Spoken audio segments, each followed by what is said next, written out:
سندریلا. یو وخت کې یو شتمن سړی ژوند کاوه چې مېرمن یې ناروغه وه. کله چې مېرمن یې پوهه شوه چې د ژوند وروستۍ شېبې دي، نو خپلې یوازینۍ لور سندریلا ته غږ کړ چې د هغې بستر ته ورشي. ګرانې لور جانې، کله چې لاړم نو ته ښه او مهربانه اوسه.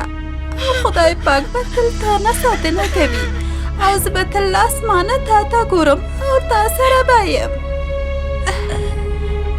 او هغې خپلې سترګې پټې کړې او مړه شوه.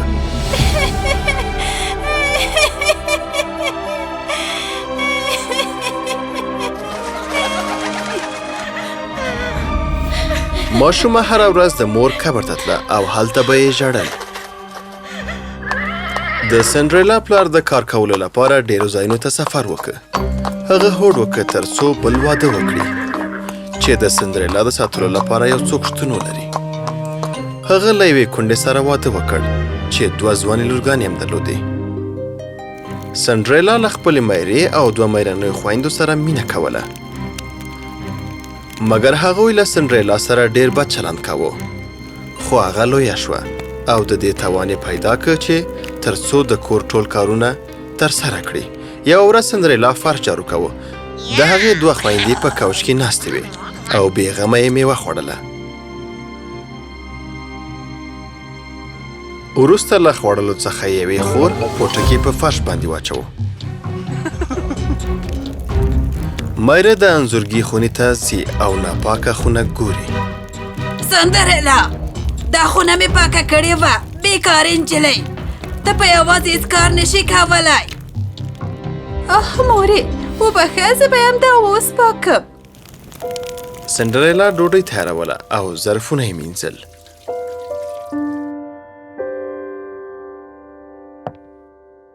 مورې، زه د خوړلو لپاره یو څه اخیستلی شم؟ هو، کله چې موږ خلاص کړل نو پاتې شونې خوړلی شي.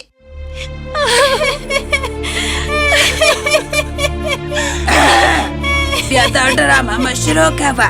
لاړه شه او ظرفونه پاکه. سندریلا ټول ظرفونه راټولول او هغه به یې پاکول. د خوب لپاره به لاندې خونې ته تله او هره شپه په ژړا او لوږه کې بیده کېدله. سندریلا ته په کتو کوچني موږکان او مرغان له هغې سره د خواخوږۍ له امله ملګري شوي ول.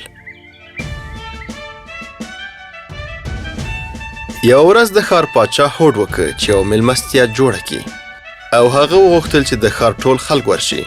پاچا خپل زوی ته ورغی او ورته یې وویل چې د ځان لپاره یوه ښکلې نجلۍ غوره کړه. پاچا ټولې نجونې د دغه مېلمستیا لپاره راوغوښتې.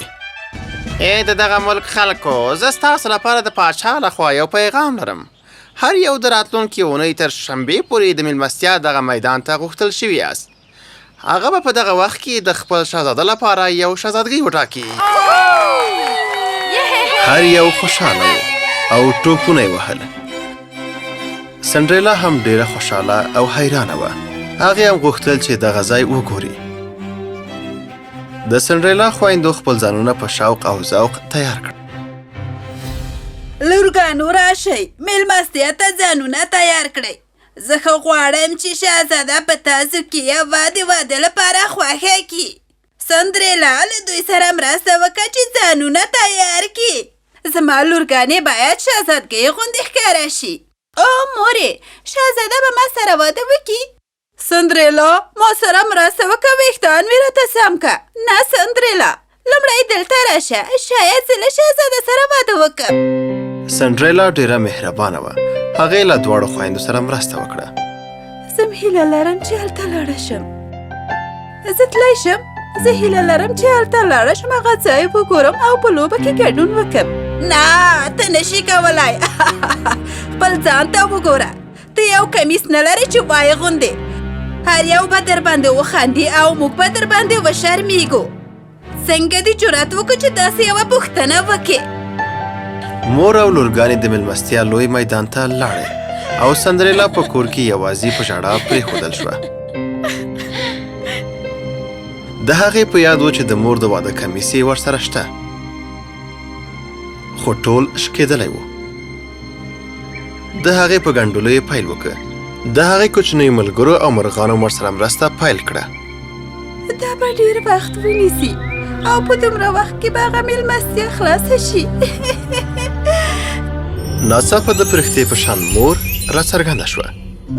زما لورې نور مه ژاړه، زه به تا د مېلمستیا ځای ته ورولم. ها؟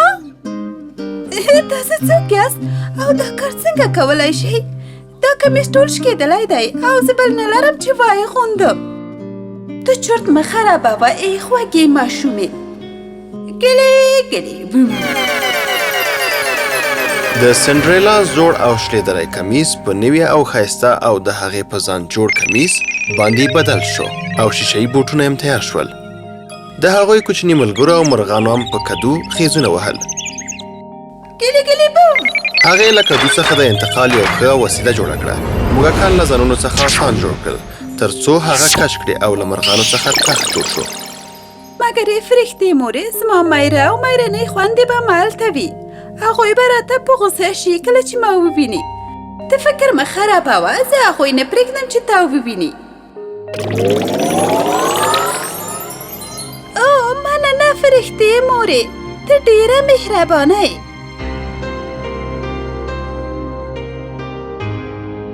مګر دا په یاد ولره لورکۍ، دغه جادو یوازې تر نیمې شپې پورې دوام کوي. باید له هغې څخه وړاندې کور ته راشي. او سمه ده فرښتې مورې، زه د دې خبرې ته پام کوم. هغې خدای په منی وکړ او د مېلمستیا په لور روانه شوه.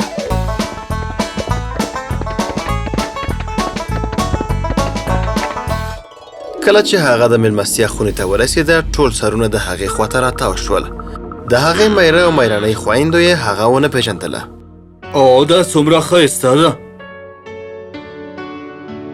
ښکلی شهزاده هغه ویني او په لومړي لیدو یې مینه ورسره پیدا کیږي او هغې ته نږدې ورځي. ای ښکلې پیغلې، زه کولی شم تا سره ګډه وکم؟ هو، ولې نه؟ شهزاده بې له هغې نور له هیچ چا سره هم ګډه نه کوي. هغه دا توان نه درلود چې له سندریلا څخه خپلې سترګې پټې کړي. سندریلا ټوله شپه له شهزاده سره ګډه وکړه او دا یې هېر کړي و چې نور وخت نیمې شپې ته رسېدلی و.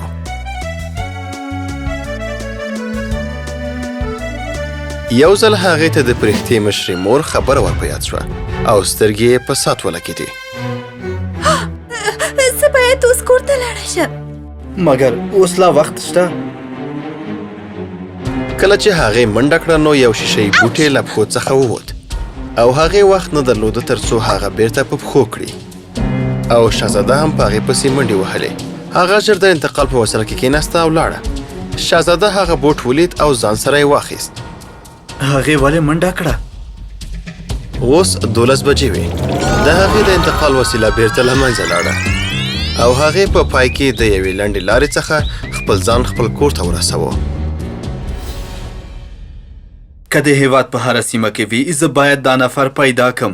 له هرې لارې چې وکولی شم، زه باید له دغې نجلۍ سره وګورم. شهزاده ډېر لیوال و تر څو هغه بیا وویني، نو ځکه له خپلو کسانو سره د هغې پیدا کولو لپاره ووت. هغوی کور په کور وګرځېدل.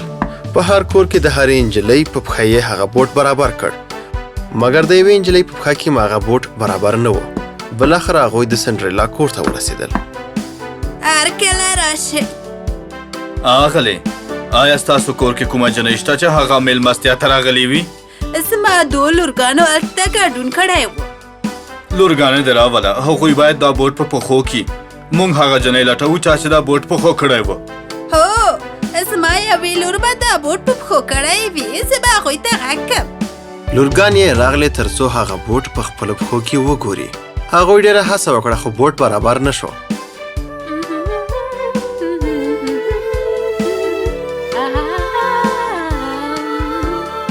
آیا په کور کې بل څوک هم شته؟ نه نه، یوازې زه دوه لورګانې لرم چې دغه دي. میرې سندریلا په لاندې خونه کې بندي کړې وه تر څو هغه په خپلو پښو کې دا بوټ ونه شي کتلی. موږ باید ټول کور ولټوو. ډېر ژر یو کس د لاندې خونې خواته ورغی. ولیدل چې دروازه بنده ده. آیا دلته څوک شته؟ میره په هغوی پسې وه. نه نه، دلته څوک نشته. خپل وخت مه ضایع کوئ ښاغلیه. هغه قلف خلاص که او دننه لاړ. په حیرانتیا سره هغه هلته یوه نجلۍ ولیده چې له کړکۍ سره نږدې وه. ما دلته یوه جنۍ پیدا کړه. شهزاده او نور کسان یې هلته راغلل تر څو د هغې په پښو کې دا بوټ وګوري. بوټ بیخي سندریلا په پښه کې جوړ و.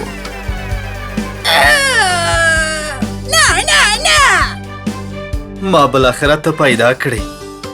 ستا نوم څه دی؟ سندریلا. هغه خپل زنګون قات کړ او هغې ته یې وړاندیز وکړ. سندریلا، آیا ما سره واده کوې؟ هو. د هغې لاس یې په خپل لاس کې ونیو او هغه یې ښکل کړه. هغه بیرته له سندریلا سره ماڼۍ ته راوګرځېد. پادشاه او مېرمنې د سندریلا په لیدو ډېر خوښ شول. هغوی د سندریلا پلار راوغوښت تر څو د واده پرېکړه وکړي. سندریلا او شهزاده واده وکړ او په خوشحالۍ سره یې خپل ژوند کاوه.